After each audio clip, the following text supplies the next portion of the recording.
With harrowing allegations coming to light in a lawsuit filed on Tuesday by 3 of her former dancers, Lizzo is being outed as a pretty controversial figure. With multiple people coming out of the woodwork to discuss their own personal experience with Lizzo, it's becoming apparent that her previous self-love advocacy work was more of a shtick than it was a real part of her values, and in fact is more of a mean girl. In today's InformOverload video, we are going to count down the top 10 times Lizzo proved that she was a mean girl. Coming in at number 10 is when she lashed out at an album review. After her album Cause I Love You was receiving a slew of positive reviews from fans and casual radio listeners, the publication Pitchfork published what many deemed to be a lukewarm review of the record. The reviewer gave the record a 6.5 out of 10 and called Lizzo, quote, clearly a talent, but it was not a positive enough review for Lizzo to feel satisfied with. As she later tweeted, people who review albums and don't make music themselves should be unemployed. Lizzo later deleted the tweet, but geez, doesn't she have enough money to brush off a 6.5 out of 10? That's not even that bad. Reviewing art is often a subjective opinion and doesn't always need to be taken personally. Lizzo was already all over every radio station and Spotify playlist, so why did she feel so strongly about a 6.5 on Pitchfork? At number 9, we're remembering that time Lizzo accused a Postmates driver of stealing her food. In September of 2019, Lizzo sent out a tweet that read, "Hey Postmates, this girl Tiffany W stole my food. She's lucky I don't fight anymore," along with a photo of the alleged delivery person. She deleted the tweet soon after, but not after many followers had already seen the claim. A company spokesperson later told the singer that the driver waited 5 minutes for Lizzo, but she had to move on when she did not appear to pick up her food. Lizzo then issued an apology to the driver with another tweet that read, "I apologize for putting that girl on blast. I understand I have a large following and that there were so many variables that could have put her in danger. I'm really going to need to be more responsible with my use of social media and check my petty and pride at the door." This instance is especially upsetting since food delivery couriers are severely underpaid while doing unpredictable, time-consuming, and labor-intensive work, so it's never a great look to publicly shame them the second your food doesn't arrive on time. At number 8 is the plagiarism claim she received. Back in October of 2019, songwriting brothers Justin and Jeremiah Raisin claimed that they attended a writing session with Lizzo alongside Jesse St. John and Yves Rothman in 2017. The group proceeded to write a song entitled Healthy, which included the now infamous TikTok trend line, "I just took a DNA test, turns out I'm 100% that bleep." Lizzo went on to feature this line in her hit single Truth Hurts, which prompted the Raisin brothers to accuse Lizzo of plagiarizing it without giving them the good grace of crediting them in the song. The only people credited for the song were Lizzo, producer Ricky Reed, producer Tele, and Jesse St. John. Everyone except the Raisins. Lizzo ended up denying these claims, but did give credit to Mina Lioness for sharing a meme that included the now famous line before the song was ever released. In August of 2018, Lioness tweeted, "If she thought I had the autonomy to truly challenge her and assert my rights, she would have given me my writer's credit already. We didn't have the same idea, it was my tweet that was taken from Twitter to put into the song. Now everybody believes that those were her words when in fact they were mine. My creativity, my wit, and my comedy." Lioness is now credited as a co-writer on the track, but the Raisins were left in the dust with no word from Lizzo since. At number 7 is Lizzo's ableist lyric controversy. In 2022, Lizzo released a song entitled Girls on her 4th studio album Special. The song received a ton of backlash from fans about a lyric that contained a work many deemed to be ableist. The offensive word in question came from the song's line, "Do you see this? I'm a spaz." The term spaz has often been used as slang or a slur to describe losing, quote, physical or emotional control, but has fallen increasingly out of fashion because of the word's origin from spastic, defined as a form of muscular weakness, otherwise known as spastic paralysis, which is a typical symptom of cerebral palsy. In an article by the blog OK Player, author Clementine Williams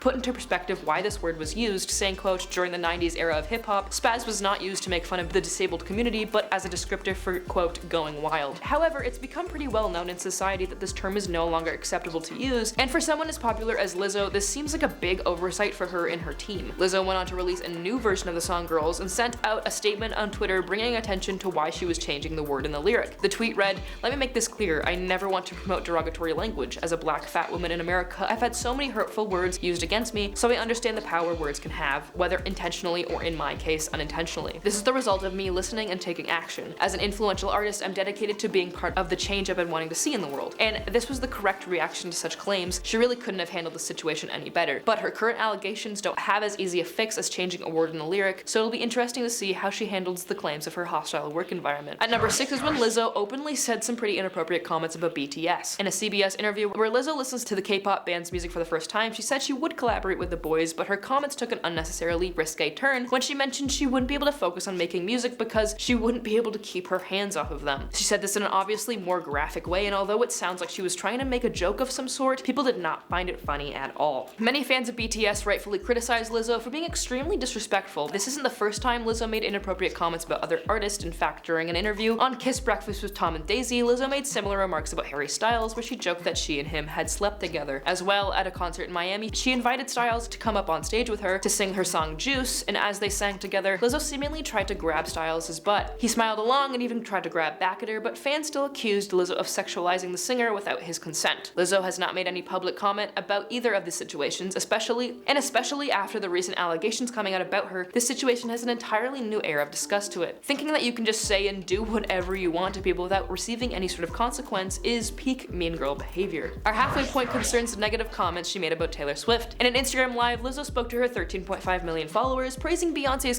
concert in Warsaw, calling her one of the best out there. And then she proceeded to say, the most popular person today ain't even comparable to what Beyonce is doing. And many of Taylor Swift's fans believe it was aimed at her due to the singer recently making record-breaking sales for her Eras tour and currently dominating the charts. Lizzo never mentioned Swift by name, but that didn't stop fans from supporting Swift on a TikTok, sharing the clip of Lizzo's live, saying that there was no reason for Lizzo to shade her or even attempt to compare the two. One person commented, Beyonce and Taylor's shows are both phenomenal and they're some of the best performers of our time. Comparing them is so icky. To add to this, during Beyonce's show in Boston on Tuesday, she noticeably failed to mention Lizzo's names in the lyrics of Break My Soul, despite having done so repeatedly in the past. How awkward. Our number 4 spot goes to when a man trampled a woman at one of her shows and she still invited him on stage to sing with her. In a tweet, user Ola's Truth wrote, I defended Lizzo from racism, misogyny, and fatphobia in the past, and I hesitated to discuss my personal experience with her and her team at a concert. She goes on to recount an experience she had during a concert in 2017 when a man trampled over her while she was in a wheelchair, Lizzo's dancers having to force him off of her. The man was wearing platform heels and stepped on not only her wheelchair but also her legs, causing injury to Ola. Even after this horrific situation, Lizzo still proceeded to invite the specific man on stage to sing with her. Afterwards, Lizzo DM'd the woman and offered a half-hearted apology where she claimed to have not seen the man, as well as promising meet and greet tickets to her next show in DC, which never came to fruition. On Twitter, Ola wrote, no one should be surprised that Lizzo did this in regards to the recent lawsuit that just came out. Our number 3 spot concerns the director who dropped out of her documentary. Oscar-nominated filmmaker Sophia Nali Allison says she dropped out as director of Lizzo's documentary in 2019 after facing mistreatment from her. In an Instagram story posted earlier this week, Allison states, quote, in 2019 I traveled a bit with Lizzo to be a director of her documentary. I walked away after about 2 weeks. I was treated with such disrespect by her. I witnessed how arrogant, self-centered, and unkind she is. I was gaslit and deeply hurt. Reading these reports makes me realize how dangerous of a situation this is. This is the kind of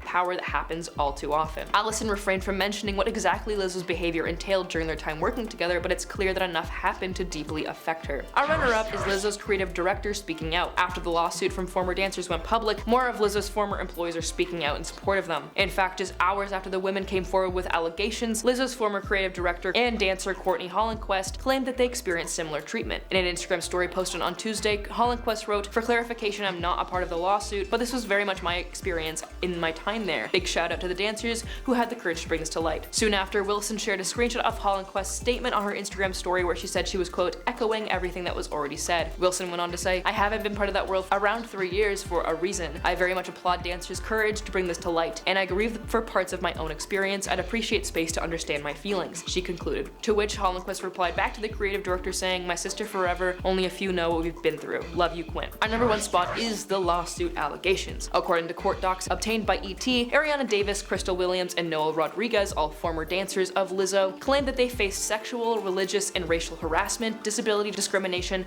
and false imprisonment, along other allegations. The women's attorney Ron Zambrano said, the stunning nature of how Lizzo and her management team treated their performers seems to go against everything Lizzo stands for publicly, while privately she weight shames her dancers and demeans them in ways that are not only illegal but absolutely demoralizing. In a press release on Tuesday, the suit alleges that Lizzo pressured one of them to touch a nude performer in an Amsterdam club and subjected the group to an excruciating audition that was complete with false accusations that they were drinking on the job. They also claimed that they were subjected to attempts of religious indoctrination, ridiculing those who have had premarital sex. The most strange allegation to hear pertains to Lizzo reportedly calling attention to one dancer's weight gain and later berating and firing that dancer, especially since Lizzo was so well known for embracing body positivity and celebrating her own physique. And that brings us to the end of the top 10 times Lizzo proved that she was a mean girl. Let us know if we forgot anything in the comments below, and I will see you guys in the next one.